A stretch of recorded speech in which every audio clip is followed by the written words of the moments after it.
Buenas, mi nombre es María Dugarte y hoy estoy aquí para hablarles un poco sobre el tema 7, que es la introducción al estudio del comerciante, donde abordaremos su definición, su concepción tradicional y algunos ejemplos. Bueno, comenzaremos con su definición. Podemos decir que el comerciante es el sujeto principal del derecho mercantil. En términos generales, el comerciante es la persona física o moral que tiene la capacidad legal para ejercer el comercio y hace de él su ocupación ordinaria. Bueno, no basta con vender algo una sola vez, se requiere de habitualidad y el ánimo de lucro, que significa obtener un beneficio económico.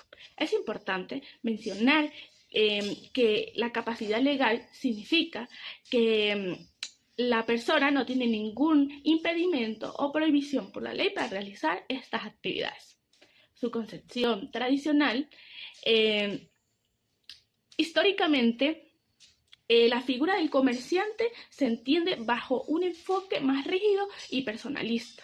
Antiguamente, el derecho mercantil era el derecho de los mercaderes o de los comerciantes. Para ser considerado como tal, debías estar inscrito a una matrícula o a un gremio.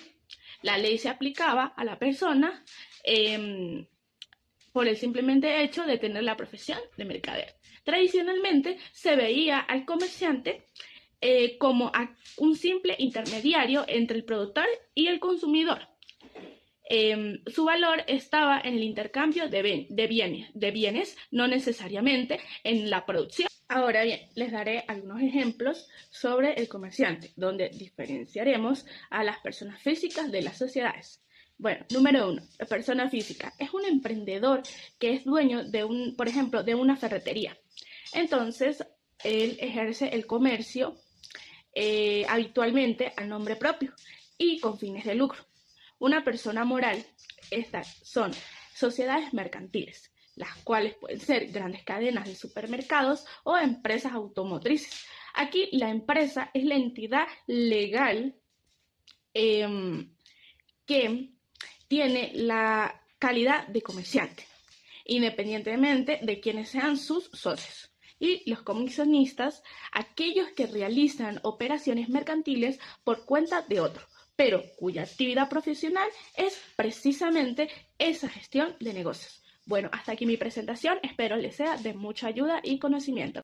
Un cordial saludo a todos. Mi nombre es Sebastián Dos Santos y en esta oportunidad voy a dar continuación con el tema relacionado a la concepción moderna del comerciante, sus clases y algunos ejemplos. Para entender la concepción moderna del comerciante debemos buscar la opinión de los expertos. En este caso, trabajaré con el autor Roberto Mantilla Molina. Este explica en su obra fundamental del derecho mercantil, donde señala que hemos pasado de un criterio puramente subjetivo, donde el derecho era solo para los miembros de un gremio, a un criterio objetivo. Sin embargo, la modernidad nos lleva a un tercer punto, o tercer paso, que es el criterio de las empresas. El comerciante moderno ya no es simplemente quien compra para revender, sino quien organiza elementos materiales e inmateriales para intervenir en el mercado. La definición moderna que se maneja actualmente es la siguiente. El comerciante es la persona física o moral que busca el lucro a través de una actividad sistemática y reiterada. Algunos ejemplos de ellos son el comerciante individual o moderno.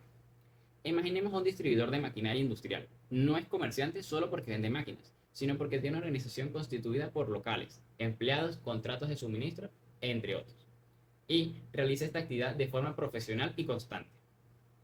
Por su parte, también tenemos al comerciante colectivo, o como muy bien también es entendido como sociedad. Imaginemos una fábrica de software. Aunque no venda productos tangibles, es decir, físicos, en el sentido antiguo es un comerciante moderno. ¿Por qué? Porque es una persona moral que organiza el capital y el trabajo, es decir, los programadores, para ofrecer un servicio al mercado con fines de lucro.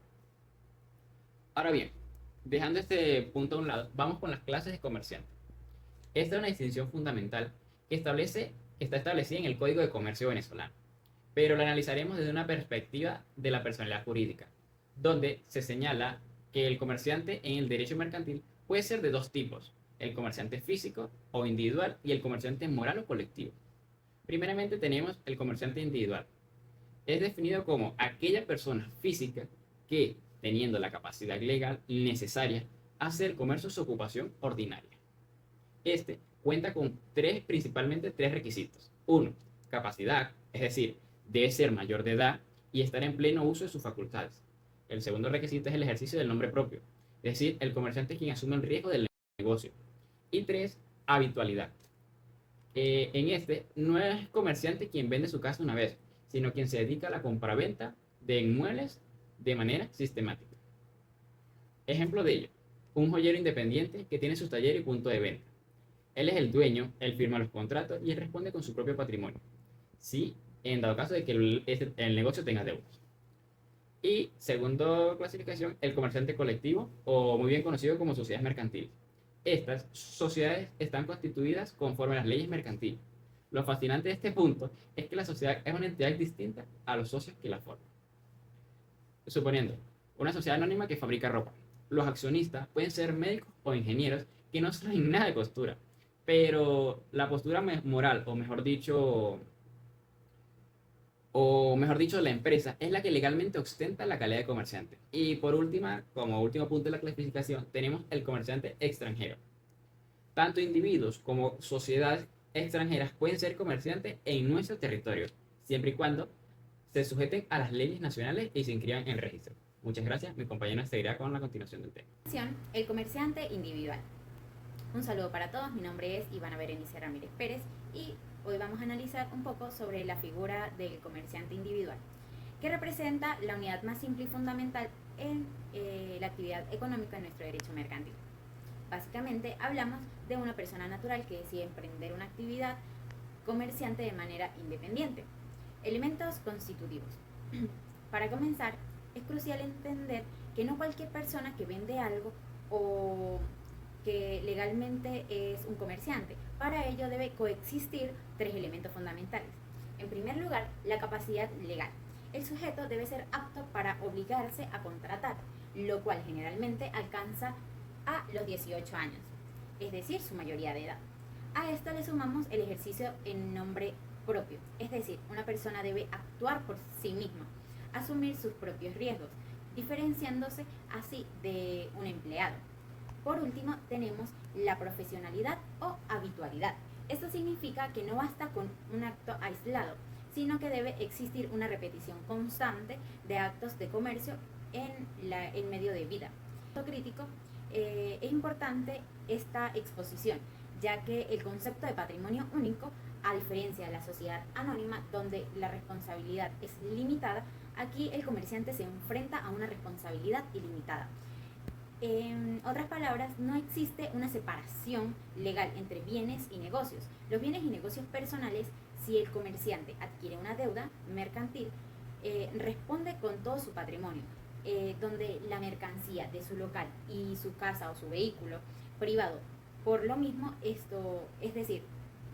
responde a ellos. Por eso podemos decir que el comerciante individual y la persona física son legalmente lo mismo.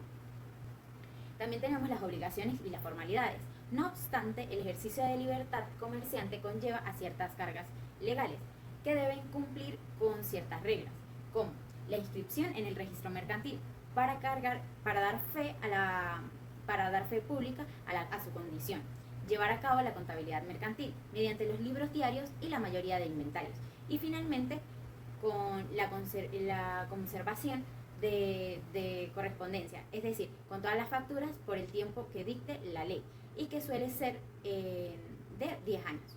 Muchísimas gracias. A continuación, mis compañeros. Soy la Andreina Viva Zambrano y les hablaré sobre el punto número 4, el cual es la definición legal del comerciante individual y sus clases especiales. Principalmente en Venezuela se define como comerciante individual a aquella persona física natural con capacidad legal para contratar, la cual hace del ejercicio del comercio su profesión habitual, actuando en nombre propio con fines de lucro.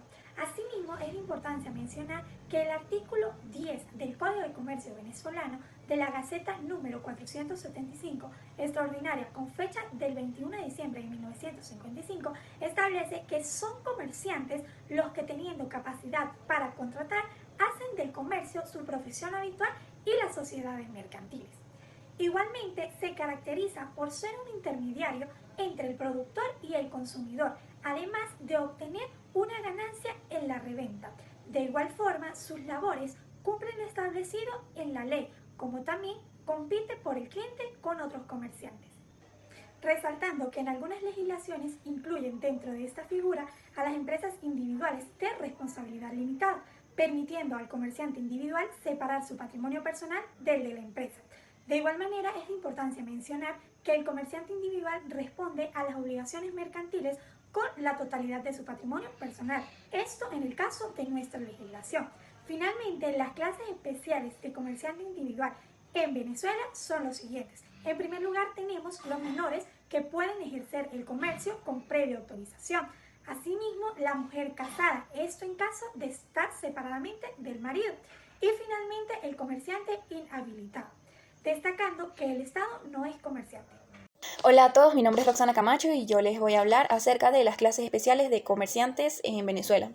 Son aquellos sujetos que para ejercer el comercio no solo dependen de la capacidad general, sino que están sometidos a requisitos, límites y controles adicionales establecidos por la ley, debido a condiciones particulares como la edad, el estado civil, la nacionalidad o la forma en que se organiza su actividad comercial. El primero de ellos es el menor. En cuanto al menor de edad, su regulación se encuentra principalmente en los artículos 11 al 14 del Código de Comercio. Para que un menor de edad pueda dedicarse al comercio en Venezuela, el Código establece que debe estar obligatoriamente emancipado y contar con la autorización de su curador. Si este curador no es el padre o la madre, se requiere además que un juez de primera instancia en lo civil apruebe dicha autorización tras verificar la buena conducta del menor. Un detalle fundamental es que este permiso no es privado, sino que debe registrarse en el registro de comercio y fijarse públicamente en la sala de audiencia del tribunal por 6 meses para que todo el mundo esté enterado. Una vez que el menor cumple con estos requisitos, la ley lo trata como si fuera mayor de edad para todos sus actos mercantiles, lo que significa que puede comparecer en juicio por sí mismo e incluso vender sus bienes inmuebles si el negocio lo requiere. También es importante saber que esta autorización puede ser revocada por un juez si es necesario y que si un tutor quiere continuar el negocio de un menor que recibió una herencia, siempre necesitará un permiso judicial previo. El segundo de ellos es la mujer casada comerciante. En cuanto a la mujer casada, el Código de Comercio es muy claro en su artículo 16 al permitirle ejercer el comercio de forma totalmente independiente de su marido siempre que sea mayor de edad. Al realizar sus actividades mercantiles, ella compromete legalmente sus bienes propios y también los bienes de la comunidad conyugal que ella misma administra. Si por alguna razón necesitara comprometer bienes comunes cuya administración le corresponde al marido, el Código menciona que se requiere el consentimiento expreso de éste.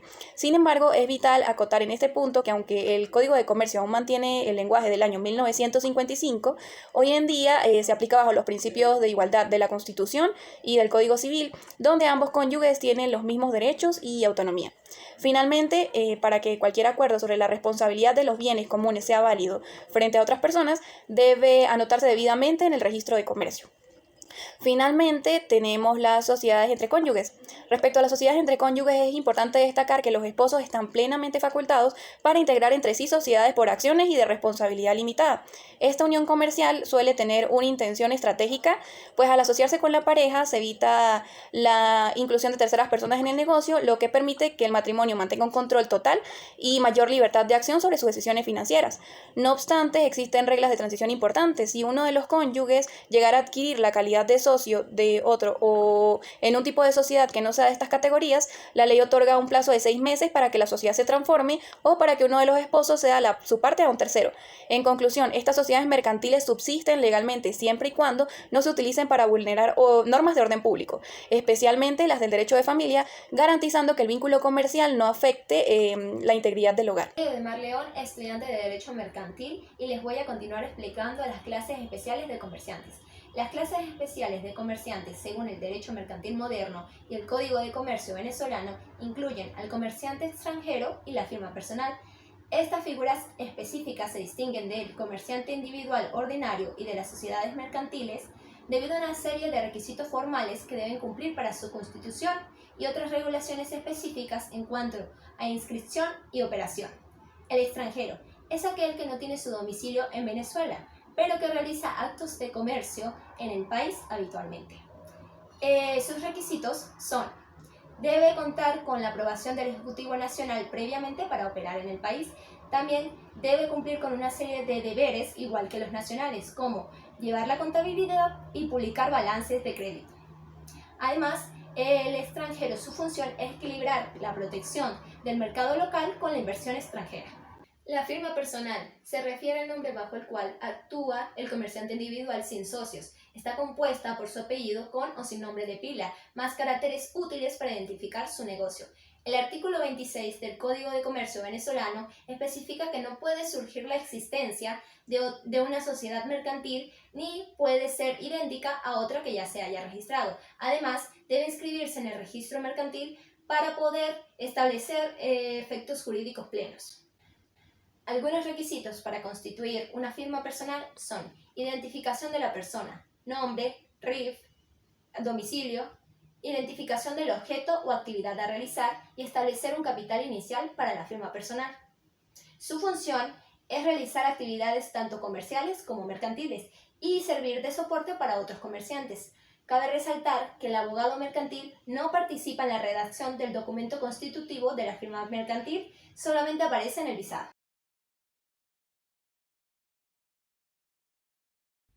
Buen día, mi nombre es Estefanía Ardila y les voy a hablar un poco sobre qué es la venta de fondo de comercio o también conocida como la enajenación de establecimiento mercantil. Es un proceso legal y de orden público el cual consiste en la transferencia del establecimiento mercantil que busca la protección de los acreedores para que el deudor no pueda escaparse y vender sus posesiones de manera secreta, evitando así las deudas. Esto se encuentra estrictamente regulado en el Código del Comercio venezolano en el artículo 151, el cual nos habla sobre los requisitos que se necesitan para efectuar una venta exitosa. Los requisitos son, primero, se deben haber publicado 3 avisos en periódico de circulación en la zona donde se encuentra el negocio. Estos avisos deben tener 10 días de diferencia entre cada uno. Segundo, el aviso debe poseer la información de la venta, la identidad del comprador, del vendedor y el objeto a transferir. Tercero, el documento de venta debe registrarse en el registro mercantil. ¿Qué se transfiere realmente? Esto es muy sencillo.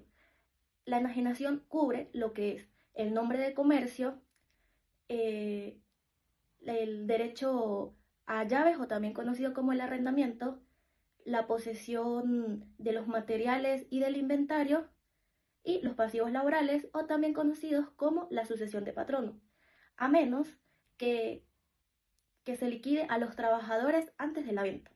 Un ejemplo sencillo de esto tendríamos al señor Ricardo, el cual es dueño de la panadería Campo de Oro. El señor Ricardo posee muchas deudas, por lo cual su única solución ha sido vender la panadería. Juan es un acreedor, el cual decide comprarle esta panadería para liberar al señor Ricardo de sus deudas. Al realizarse la venta, cumplir todos los requisitos y que ésta haya sido exitosa, el señor Juan ahora se le transfiere y es dueño de el nombre Panadería Campo de Oro, es dueño de los hornos, vitrinas, estantes y demás objetos que se encuentren dentro del local. También es dueño de los ingredientes tanto harina, huevo, chocolate que también se encuentren adentro. Por obvias razones es dueño de las llaves y de la panadería, y en caso de que todavía haya trabajadores al momento de la venta, él sería su nuevo jefe o patrono, pero estos todavía tendrían la misma antigüedad, es decir, si tenían 3 años trabajando con el señor Ricardo, al entrar Juan como su nuevo jefe, seguirían teniendo los 3 años, no cambiaría nada ahí. Gracias. Buenas, mi nombre es Jade Santiago y yo hoy les voy a hablar sobre cuáles son las prohibiciones dentro del derecho público y privado para ejercer el comercio. 1. Prohibiciones del derecho privado, inhabilidades. Estas restricciones buscan proteger la buena fe del comercio y asegurar que quien ejerce la actividad tenga la madurez y la solvencia moral y económica necesaria. Incapacidad por edad. Los menores de edad no emancipados no pueden ejercer el comercio. Los menores emancipados pueden hacerlo, pero requieren autorización judicial y de sus representantes. Esto se encuentra en el artículo 11 del Código de Comercio. Comerciantes fallidos, quebrados. Aquellos declarados en quiebra tienen prohibido ejercer el comercio mientras no hayan sido legalmente rehabilitados. Esto se encuentra en el artículo 939 del Código de Comercio. Corredores y venduteros destituidos, quienes desempeñan estas funciones y fueron removidos por mala praxis, no pueden ejercer el comercio de forma independiente o volver al cargo. Esto se encuentra en el artículo 67 del Código de Comercio. condenados por delitos específicos, personas con sentencias firmes por delitos contra la propiedad, hurto, estafa, fe pública, falsificación o corrupción. Están inhabilitadas mientras dure la pena. Esto se encuentra dentro del Código de Comercio, Código Civil, Código Penal. Interdictos civiles, personas declaradas en estado de interdicción por defectos intelectuales o discapacidades que les impiden autogobernarse. 2. Prohibiciones del derecho público, incompatibilidades. En este ámbito, las prohibiciones no nacen de una falta de capacidad personal, sino del cargo que ocupa la persona. El objetivo es evitar el uso de influencias o el aprovechamiento del patrimonio del Estado. Funcionarios públicos y contratos con el Estado. Según la Constitución, en su artículo 145 y la Ley del Estatuto de la Función Pública, los funcionarios no pueden celebrar contratos con la República, estados o municipios por sí mismos o por interpuesta persona. Conflictos de intereses. Se prohíbe realizar actividades comerciales que interfieran con sus funciones públicas o que utilicen información privilegiada obtenida en su cargo. Cargos remunerados múltiples. Un funcionario no puede desempeñar más de un cargo público remunerado, salvo en docencia o en salud, lo que limita su dedicación a actividades comerciales privadas, si éstas afectan su jornada legal. Esto se encuentra en el artículo 35 de la Ley del Estatuto. Jueces y magistrados tienen prohibido ejercer el comercio de manera profesional debido a que su imparcialidad podría verse comprometida en litigios mercantiles. Militares en servicio activo generalmente tienen restricciones para el ejercicio de actividades lucrativas privadas que colindan con la disciplina y disponibilidad de su cargo. Esto sería todo. Muchísimas gracias.